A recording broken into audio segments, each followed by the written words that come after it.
you look sensational. Oh, thank you. That's Just when you really walked nice. out, that opening alone is worth the whole admission to the show tonight. Well, I didn't mean that. Cost nothing to get in, but if there was an admission, that would be worth it. That was a pretty song, too. Isn't that gorgeous? 80s actresses didn't just appear on screen, but commanded it with presence that made big hair and dramatic lighting feel like art. These are the most beautiful celebrities on 80s television. Heather Locklear.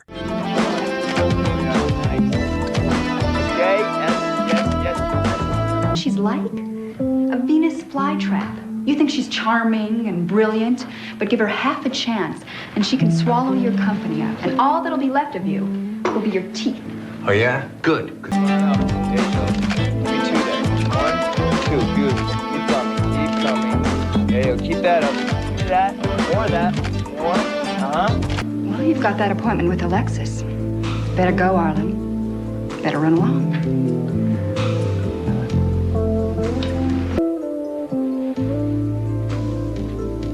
Heather Locklear brought the perfect mix of beauty and chaos to 80s television as Sammy Jo on Dynasty, with screen presence that made even quick scenes feel memorable. Flair. Take your lousy jeans and use your chopsticks to stick them. Loni Anderson. Oh, yeah. What's it going to take with you, Jennifer? I mean, you're talking to the sales manager here. I mean, what do you want? Watches, jewelry, a side of beef fully dressed? I can fix anything. You want to meet Burke Convey in person? I mean, they don't call me Mr. Kickback for nothing. Howdy. If you last that long. Nice fellow. One of the best. Would you like to see the big guy? The big guy. The skipper, the chief, the head honcho, the jerk who runs this place? Yes, would. Mr. Carlson, Mr. Travis is here to see you. Travis. I don't know. He claims to be the new program director. Loni Anderson was one of the most instantly recognizable women on sitcom television with that classic blonde bombshell image. Kirstie Alley. I set him free. If he really loves you, he'll come back.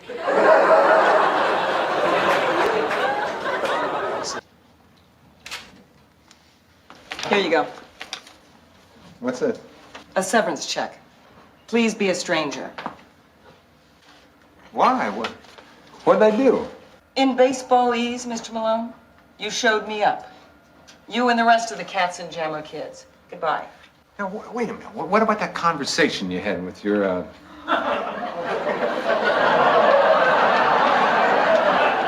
Kirstie Alley brought a different kind of 80s beauty to Cheers when she joined as Rebecca Howe with an elegant look that became funnier when Rebecca fell apart under pressure. Jane Badler. It's nice to know that your timing is still impeccable. Whatever it is you want, I'll give it to you. Well, now that you mention it, there is something I would like. What? Your life. I want that fighter destroyed. Either blow it out of the sky or drive it into the force field. I know the facts, chapter and verse. If I were to report them to the leader, you would not survive long enough to enjoy his reaction. Jane Badler made Diana on V one of the most striking science fiction women of the 80s, with beauty that had a colder, sharper edge than the soap stars and sitcom stars. Morgan Fairchild. Hello, Jamie. I bought this for you. I watched you admiring it. This can be our song.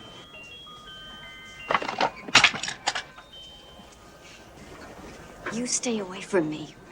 You can't seem to get it through your head, but I can't stand you. It's so great to see you both here. Yes. Although I think we may be seeing a little too much of some people. Aren't you a little old to be wearing a dress like that? Don't you have a little too much penis to be wearing a dress like that? Morgan Fairchild was one of the clearest examples of 80s television glamour, with polished soap opera quality, big hair, bright lighting, and confidence that made every entrance feel deliberate. Lisa closely to individuality, featuring a relaxed, artsy, fashion-forward look. Joan Collins. Finally.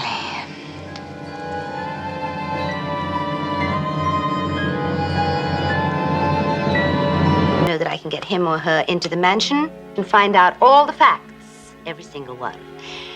Crystal Carrington, love slave. There'll be a stampede to every supermarket in the country. Yes.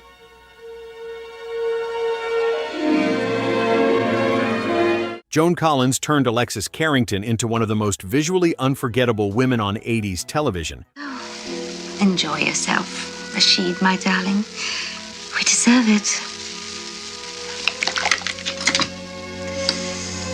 With dramatic theatrical beauty built around total confidence, as every entrance felt designed to stop the room. Catherine Bach. Here you go, girls.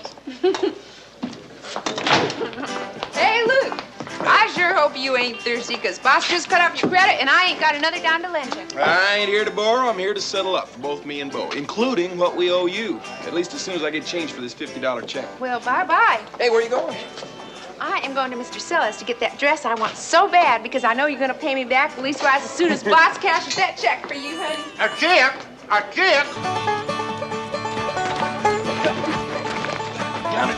Catherine Bach became one of the most recognizable television beauties of the early 80s through Daisy Duke, as her appeal came from a relaxed confidence that felt different from the polished soap opera stars with a sunlit southern down-to-earth look. Linda Gray. I may need you. And if and when that happens, then I'll be back. But that's all. That's as close to being married as we will ever be.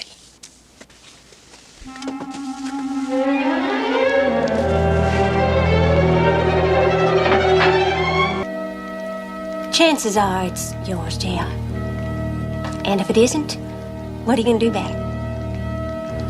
How are you going to tell Daddy that it isn't yours, it's somebody else's? What's he going to think about you then?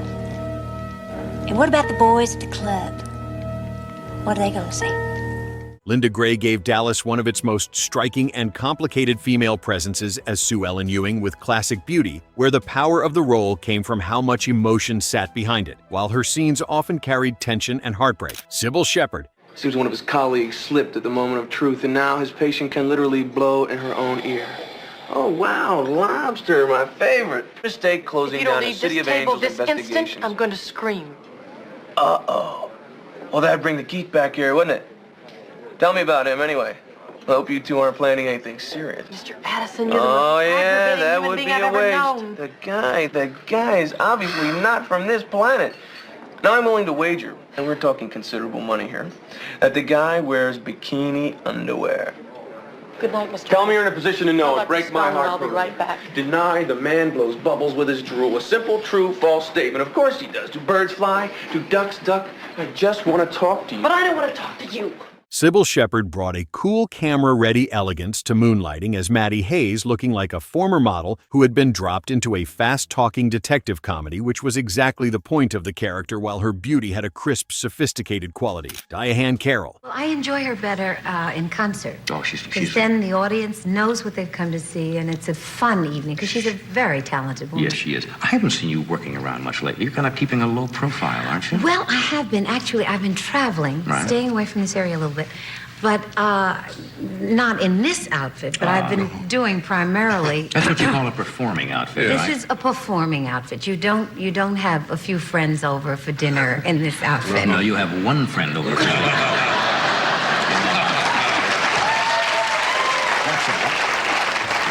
Diahann Carroll arrived on Dynasty with a level of elegance that immediately changed the room, as Dominique Devereaux brought old-school star power into a show already full of glamour, while her beauty was mature with a style that looked expensive without needing to boast. Heather Thomas. Buzz off, pal, okay? Hey, these guys giving you some trouble? Everything's under control, thank you. Hey, how old are you, buddy? 13? You talking to me? Yeah, pal, he's talking to you. Are you talking to me? You already said he was, Barney. Heather Thomas became one of the defining action TV beauties of the 80s through The Fall Guy as Jodie Banks, with the bright blonde look the decade loved, but her scenes also came with stunts, car sets, and Hollywood backlot energy, making her role especially useful. Donna Mills. This scoundrel. Not while I'm available. I'm richer, cuter, got all my own teeth. I don't think I could keep up with you. Well, so when's the big day? Yes, I was going to ask that myself. The sooner the better. I don't want Charles to get away. We're at the courthouse today. Yes, Val, Lily Mae, and I. Were you surprised? I wasn't completely. You really hit him with the whole enchilada, didn't you? Really made it hurt. He hurt me. Nobody gets away with that. Donna Mills made Abby Cunningham one of the most elegant troublemakers on 80s television, as her beauty had a polished California soap quality with sharp makeup, perfect hair, and a cool confidence that fit Knots Landing perfectly, while Abby was glamorous, but also calculating. Her Knots Landing moments stand out because they often include confrontations, closing lines, and reaction shots that feel complete, even in short scenes, as she had a way of making silence look like strategy. That made her one of the strongest visual presences in the primetime soap world, as her scenes work well whenever beauty needs to mix with manipulation. Mills brought sophistication to villainy, proving bad girls could be just as glamorous as heroines in 80s television. Her controlled performance style made Abby's schemes feel calculated rather than hysterical, creating a compelling antagonist. The character's fashion sense influenced real-world trends, as viewers copied Abby's polished coastal California aesthetic. Mills's commitment to the role, including staying out of sunlight to maintain pale complexion, showed dedication to character. Markie Post. Of the relationship between men and women. My character is a real bright, smart-mouthed journalist who's been all over the place, who's done, won awards for her journalism, has been with Fidel Castro, has been with everybody, knows everybody. Everything is, her world is her oyster. But her father has now been jailed for embezzling money from the Teamsters, and so she spent her money and her reputation trying to get him out of jail. She's down on her luck, and she has to go kind of begging for a job as a press secretary at a senator's office, which is way beneath her. Mm-hmm. And John is his top aide. He's got 2 kids. His wife has left him for a lesbian lover. He's down on, his life is just like... Wow. Markie Post brought a bright, approachable beauty to Night Court, as Christine Sullivan looking polished but never too distant for the sitcom world around her, as her charm came from the contrast between her clean professional image and the wild chaos of the courtroom, while her reactions often sell the joke. Neat bimbo trial we have for Dan. His whole life comes back to him and he goes on trial. Have you seen Night Court? Yeah, sure. Oh, then you know Dan. Yeah, anyway. John's a friend. So yeah. That's right. That's right. Anyway, Oh, God, would I have said no if I hadn't? She had a warm screen presence that softened the show without slowing down the comedy, as her scenes give court interiors comic timing, 80s wardrobe, and expressive close-ups in one place. Post belongs here because she represented the kind of TV beauty that felt friendly, funny, and instantly likable. Her blonde hair and girl-next-door appeal made Christine accessible to viewers who might feel intimidated by soap opera glamour. The public defender role gave Post intellectual credibility alongside beauty-proving attractive. Women could be smart and funny. Her chemistry with the ensemble cast created a family-like atmosphere, making Night Court feel warm despite the courthouse setting. Post's comedic timing proved beauty didn't preclude humor, as she could land punchlines while looking camera-ready. The character's evolution from uptight to more relaxed showed Post's range beyond just physical appearance. Her presence helped Night Court maintain ratings through cast changes, proving her star power. The sitcom format allowed Post to show personality through reaction shots and physical comedy beyond just looking pretty. Delta Burke. Don't tell me you want to join my aerobics class. Well, no, actually, I just came from my exercise class. Well, you certainly have some interesting equipment. Likewise, I'm sure. Saturday Night Live. I'll admit that I was a little nervous when I got here on Monday. I mean, I thought I'd be prepared. I've done a lot of television. I've been on Designer Women for 5 seasons. And, thank you.